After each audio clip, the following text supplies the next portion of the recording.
Yo, Mabu, let's go take a trip to the hood, gang. Yo. That sounds radical, bro.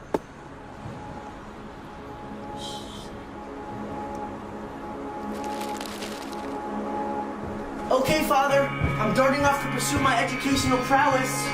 Okay, son, don't dilly-dally. I'll be home late. It's my bridge night. I'll see you later. Bye. I took a trip to the hood so I could make it out. Just so y'all can say I got shit handed down. What you just witnessed was my introduction to the artist known as Lil Mabu. Now, this person is someone who lives in New York City.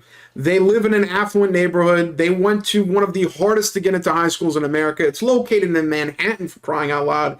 And despite all these factors, they're actually a drill rapper, right? A New York drill rapper. And at first glance, when I saw this, I'm like, yo, what is this? Is this another cap rapper? Is this another corny guy like Slim Jesus where they're pretending like they're on drill time? You can find me posted up on Frank Block with my fucking gang.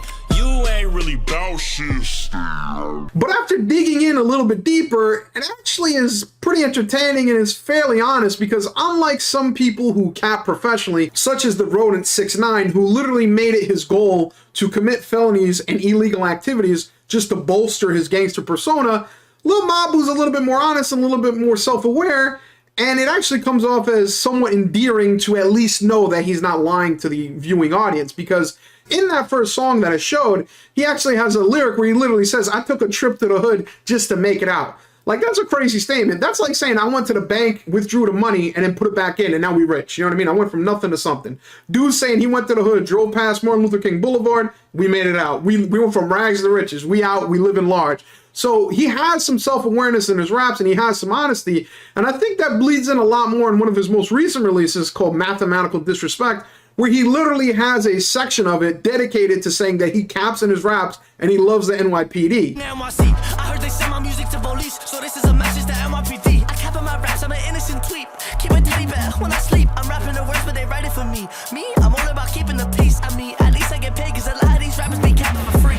And I think having this in here is, one, entertaining, two, is actually a bit of honesty, and three, it actually imparts some knowledge to the viewer to say that he's not literally John God in New York. He's just some kid who decided to make raps and music as a hobby, which there's nothing wrong with that. And I think it's important he does that because someone, as I mentioned earlier, Slim Jesus, made a song called Drill Time, put guns in the camera, and then a couple weeks later said, oh, by the way, that's just all for the clout, which didn't come off right. It basically came off as someone who's just lying for clout and someone who just wanted to be part of a wave, as opposed to someone who actually was trying to produce something entertaining.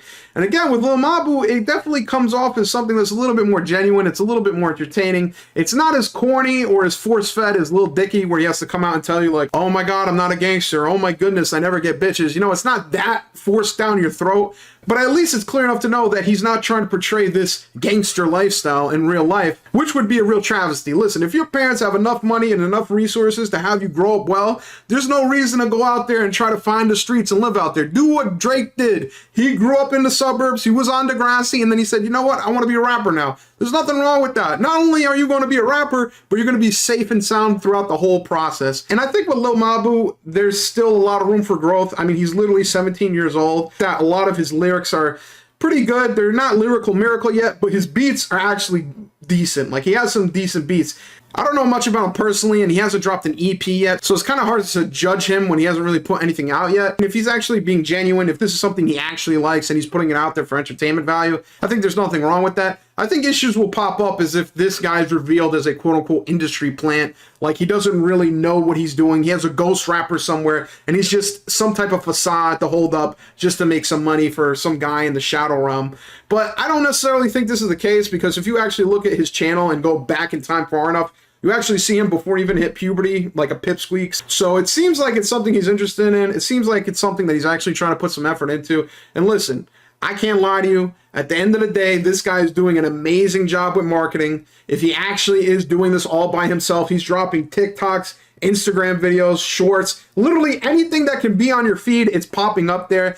And he's going with both angles. He's trying to pretend like he's the typical drill time type of persona, the type of presentation. And then at the same time, he has some projects and some snippets where it's literally him talking about his teachers and his homework and how he's a high school kid and he needs to balance rapping with trigonometry, which, obviously is not necessarily the most hardcore thing, but it's at least true to who he is. So I think as long as this guy's honest, as long as he goes down this route of entertainment and not trying to be a professional capper, the road is clear for him. And at the end of the day, this guy's going to be completely fine. If he ends up being a plant and loses the clout, he's still got his parents to fall back on.